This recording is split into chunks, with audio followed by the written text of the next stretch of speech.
Hi, it's me, Pat, up in the attic again. I wanted to go over some simple milking procedures and the concerns about milking because that's why we've got goats. At least that's for those of you taking this class, that's what you're thinking about. Okay, goat's milk is different from cow's milk in several different ways. One of the ways that it's different is that it's naturally pasteurized.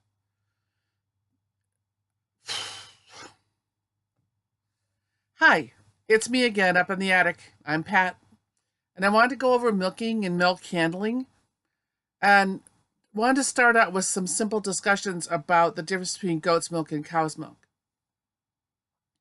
Goat's milk is sometimes referred to as a universal milk replacer. Actually, that turns out to be donkey milk, but good luck getting it out of a donkey if she's not used to it. So goats are a lot easier. The biggest difference between goat's milk and cow's milk is the size of the butterfat.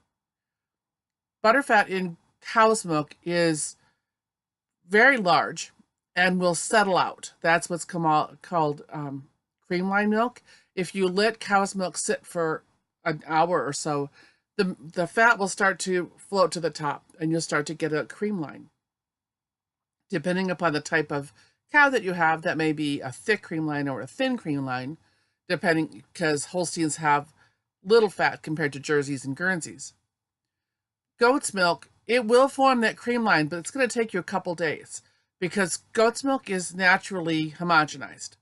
The milk fat in goat's milk is teeny tiny, which is why people that have a lactose issue can handle sometimes goat's milk when they can't handle cow's milk. When you're drinking raw, or what I'll refer to as fresh milk, you're actually getting the entire package. You're getting the lactose, which is problematic for some people, and lactose means milk sugar. And you're also getting the lactase, which is the enzyme that's needed to break down the lactose. Now, lactase is destroyed during the pasteurization process, but the lactose remains. So if you are lactose intolerant and your milk has been pasteurized, if the milk is in fat globules, your body's really going to have a hard time breaking it down because you don't have enough lactase and there's none left in the milk. But if you're drinking pasteurized, or excuse me, fresh goat's milk, that milk is the milk fats. Those sugars are, if you're drinking goat's milk and it's fresh, that butterfat is teeny tiny and your body is got the lactase to break it down. If it's been pasteurized, even though you're shy on the lactase in your own body, the amount of lactose that it's going to have to deal with at one time is very small. So it's a lot easier for your body to handle. Certainly, drinking fresh goat's milk is optimal for people who are lactose intolerant, but it can be difficult to get a hold of. I'm going to talk about that a little bit later. So, if you want to collect goat's milk cream, you're going to have to be very patient and skim it off with a ladle or a spoon every day, or you're going to have to buy a cream separator. Now, because we're looking at Nigerian dwarf goats, you're not looking at huge amounts of milk. Don't go and buy something that's a huge thing. I actually have an antique cow cream separator. I would have to have a huge amount of milk in order to make it worthwhile for me to get that all dirty. But you can buy things like the Novo separator or some of the other smaller separators. Milk separators work by centrifugal force, and they break up that fat molecule and they throw the heavy stuff out, and you'll get cream out of one side and you'll get skim milk out of the other side. Goat skim milk, I actually have never tasted it, so I couldn't tell you what it tastes like. But you could use it for all the things you would use cow skim milk for. I think I would probably feed it to my pigs or chickens. That's just personally me. What makes goat's milk, especially Nigerian dwarf goat's milk, is the fat. So if you've ever tasted goat's milk from the grocery store, I'm sorry. It tastes terrible. The longer goat milk sits around, the more the capricolic and caprylic and capric acids, which are the 3 acids that separate goat milk from cow's milk. The more they become active, the more the scent of the buck, the pheromone from the buck, will rise up in the milk, and you actually will taste the smell of a buck in the taste of the milk. Not even kids will drink grocery store goat's milk. Okay? Sorry, Meyenberg. That's the main producer out there. Some people love it. I am not one of those people. So, if you've even tasted milk from a Nubian farm or a Saanen farm, it may taste bucky. That may depend upon whether they keep the buck with the dough, which I've mentioned before you shouldn't do, or they haven't taken good care of their equipment. But their butterfat is smaller.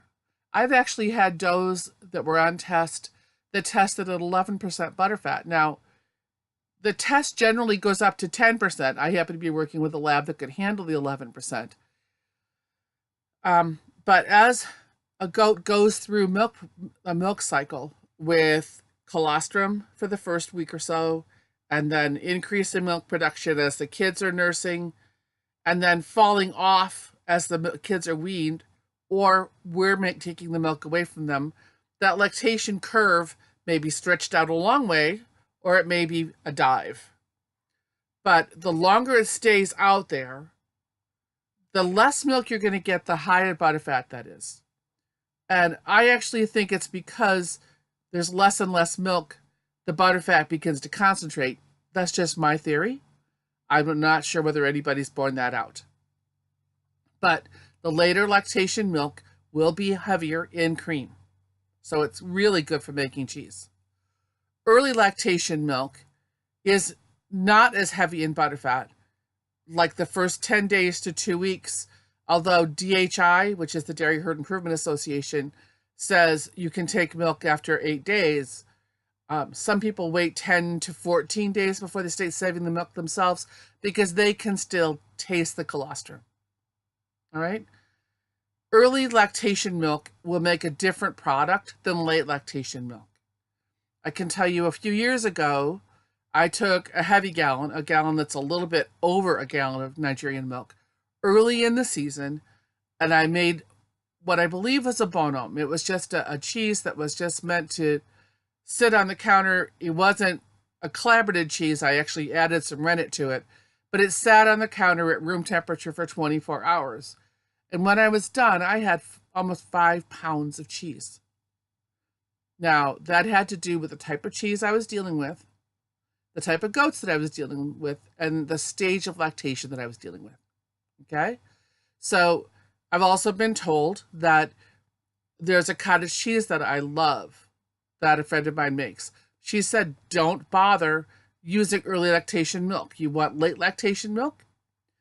Or if you're using early lactation milk, make it milk that's a couple days old, because you want that breakdown of the acids to have started to happen. All right? Now, the flavor of milk will also change depending upon what the animals are eating. So don't feed your goats garlic. It's not, they're really, it's going to upset their whole systems if you feed them garlic and onion. But if they get into some scallions or something like that, their milk will taste oniony. That makes sense. That's what's going into their bodies to make food. So you want to think about that when you're planning what you're going to use your milk with. Okay? If you're going to make ice cream, then you really want a nice late lactation milk. If you're just going to drink it, early lactation milk is probably fine. So bear that in mind. Now, when you're actually getting around to milking, how do you go about it? What are the things you need to worry about? And I'm going to show you a video of my barn in a few minutes. My barn is not spotless. I am not licensed to sell to anybody. It's for my family's consumption. My goats and I are exposed to the same diseases. And I've also learned that in my household, the goat's milk is a lot more resilient than science gives it credit for. But when I milk, I actually keep my milk in another room. I milk the milk out onto the milk stand, And then it goes into another room where it's filtered and it's covered if it's fly season.